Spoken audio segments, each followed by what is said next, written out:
Samantala, kakamustahin naman natin ang pagbabantay at mga aktibidades noong nakaraang Semana Santa ng ating kapulisan dito sa Quezon City. Kasama natin ngayon sa PTV News Center si Senior Superintendent Richard Albano ng QCPD. Sir, good morning po. Good morning, Audrey, Vivian, and Tia. Sir, ano na po yung assessment ninyo sa kaugnay ng pagbabantay dahil lumipas yung Thursday, Friday, Saturday, Sunday na yung mga iba nating kababayan ay nagpunta sa mga kanila. Ano po ang assessment nyo ngayong Lunes kung dumami ba yung may mga insidente ba ng mga pagnanakaw? Sa mga linatag natin mga security measures, meron pa rin mga nangyari, pero ito mga nasolve, malit lang. May naresto tayo mga 15 suspects. Itong 15 na to, nandito yung may sumalisin na akyat bahay pero nahuli. At meron din yung shooting incident na huli, isa. Then, meron yung mga warrant of arrests. Isa doon yung nangyari pa nung 2010 na isang assistant cameraman ng ABS-CBN. Pangalan niya Juan De Lubino. At ang suspect si Benji Bate. Nahuli ito nung isang araw base sa warrant of arrest na linabas ng korte. Sir, kung ikukumpara po nung nakaraang taon, ito po bang mga kaso ng mga pagnanakaw ngayong Holy Week mas mababa? Super na mababa. Although itong mga nangyari na to, halos nasolve naman lahat ito. Meron yung isa na identify.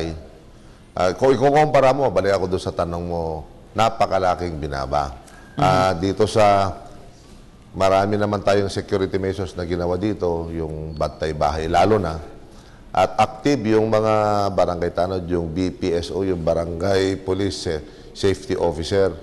At ang chairman ng ABC President ng barangay dito, si Consial Lodivico. Makikita mo, lahat nagamit.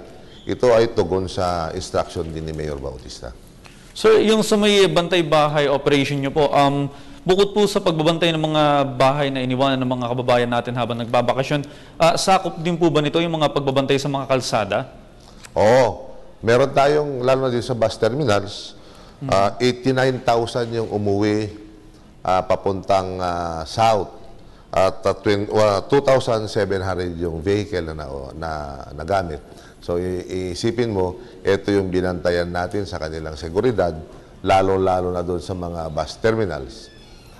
Meron tayong plain clothes, meron tayong bus marshals, meron tayong mga mobiles. Ito yung mga nakalatag para bantayan itong mga commuters. Pati yung mga jeepney kung saan sumasakay. Kasi baka mamaya doon naman sila sumalisi kung nakakonsentrate tayo lahat dito sa bus terminals na Cubao. Sir, sa may kasagsagan po ng bugso ng mga taong nagbabiyahe at nagpupunta dyan sa mga terminals, may mga major incident po ba na naitala kayo? Sa awa ng Diyos, Audrey, wala. Siguro, aral na rin itong mga commuters natin, mga mamayan, kung ano yung dapat. In fact, yung mga dating may nasisita tayo, kapag pumapasok, ini-inspect, dati meron. Ngayon, wala akong matatandaan na nagdala kung anuman. Sir, nabalitaan namin yung QCPD, yung ilan sa mga kapulisan ninyo ay nagsagawa ng parang penitensya. Maaari niyo po bang ikwento ito sa amin? Oo. Pinangunahan natin sa Quezon City Memorial Circle. Meron din sa loob ng kampo. At hinikayat ko kasi yung mga kasamahan kong pulis, yung mga less ito yung mga late, ito yung mga nag-absent na isang beses. Na kung gusto, sumama sila sa atin. At sabi ko nga, kung ang Diyos ay marunong magpatawad, dito sa Quezon City, papatawarin na rin natin. At halos lahat sumama dito. So, masaya naman sila. Halos napatawad lahat po? Na natin yung mga kasalanan nila. Sir, halos lahat po sumama dito. Ano pong araw to? Sabado o nung linggo? Nung Biyernes mismo. So, anong klase naman pong penitensya yung ginawa nila? Sila po ba yung nagpapako rin sa krus o naghampas ng mga kawayan sa likod?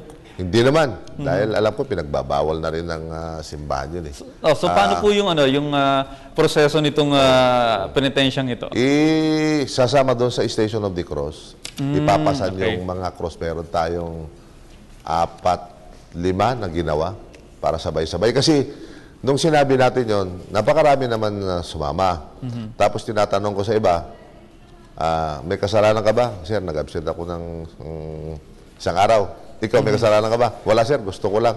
In fact, meron yung iba, nagkumbat naman, nagtanggal ng sapatos, nakatapak. Pero naka-ano kami, naka-PNP athletic uniform kami. Maganda naman, sabi nga, masarap daw yung magpasa ng cross. Lalo-lalo na pag nahihirapan na siya, lalo na pag nagluluhod. Okay, sana nga po mabago yung buhay ng mga kasama niyo dyan sa QCPD na sumailalim sa penitensya niya. Sir, kasabay po nung Semana Santa, nagkaroon din po ng NPA anniversary, How to Cope with Terrorism, March 29. Oh, March 29. Kasi ito, na-timing din dito sa preparasyon natin sa Semana Santa. Siguro itong mga kasamaan natin dyan sa NPA, hiningilin na rin nila itong observance ng Holy Week. Yun ang tingin ko dahil so far dito sa Quezon City, wala naman tayong nakita o naramdaman na threat. Although tayo ay nag-prepare dito, yun nga, nangingilin na rin siguro. So sir, ngayon po, Lunes na naman, may mga kababayan tayo na inaasahan natin na magsisibalikan mula sa mga probinsya. Ano po ngayon ang inyong mga inuutos sa mga direktiba sa mga QCPD police? Yung nakalatag na preparation natin nung paalis, ang mga magbabakasyon galing dito, ganun pa rin, wala pang pagbabago. Kung ano yung preparasyon natin nung palabas sila, ganun pa rin pagbalik nila, ganun pa rin. Hanggang bukas, Miyerkules, ganun pa rin.